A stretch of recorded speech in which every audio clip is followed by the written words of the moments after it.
While the legitimacy of the 2024 elections is being threatened, this by the sale of South African identity documents, often to foreign nationals. Home Affairs says syndicates are targeting drug addicts and other desperate people. Recently, a Pakistani national was busted for being part of one of those syndicates. Our reporter, Pule Letshwiti-Jones, has more. For this Atteridgeville community in Pretoria, rampant unemployment has caused many people to turn to drugs to escape their daily reality. We spoke to two young men who've been fighting their addiction for years. It's gone so far that they've been forced to sell their most personal belongings, including their green ID books, to make a quick buck. Vuyo, whose name is changed to protect his identity, says he's far from quitting. I have a problem with some smoking. So now this guy came to me, he said, I'll borrow you some 150s. Let me take your ID. So now when the time I must go and pay back, that guy is no more staying there. So now he take that ID of mine. Vuyo says he's haunted by regret. Regret that. So the problem is my ID, man. And it's problem. I can't do nothing with it. And that's seriously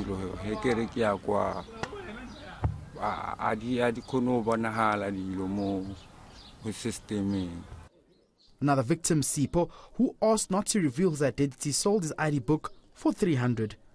Life has never been the same. He was released from prison after being arrested for theft. Now, drugs have taken over his life.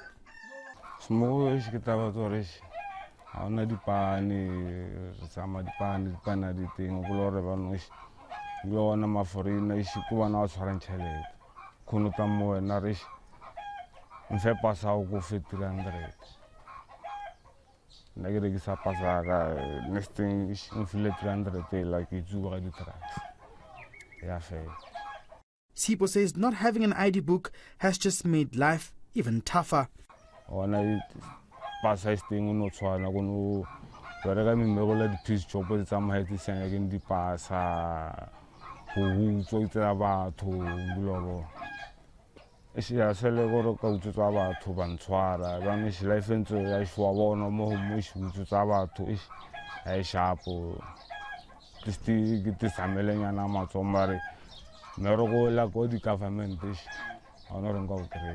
Criminal forensic expert Rafadi Calvin says the old green ID books are giving Home Affairs a headache as they open the door to criminal elements. Well, Home Affairs, they can only, with the new system that they are using, the harness system, with the new IDs, it's easier for them to detect via the fingerprint. But the old green book, ID books, that's where the gap is now. The vulnerability of these criminals, they take the opportunity in those spaces. Because you must bear in mind what they normally do with those old ID books. They will take a hot iron and then just to peel off the photo of the actual photo of the owner of the ID, and then insert their own photo, and boom, there you go. It's the new identity, or the identity of a person, but with their picture.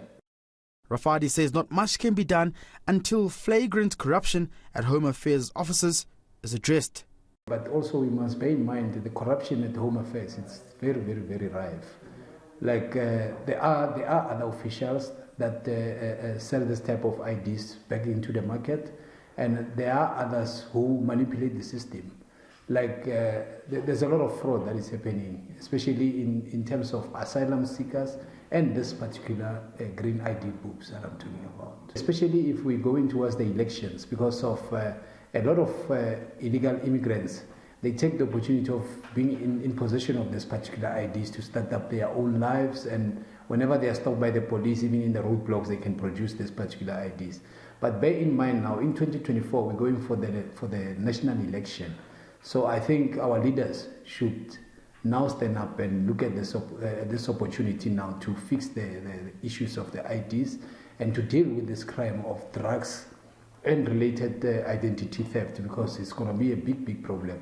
The illegal immigrants will be spoiling some of the votes in terms of they won't be able to, IEC won't be able to keep up the stats. The department says it's aware of the situation and adds it's on high alert in fighting this fraud.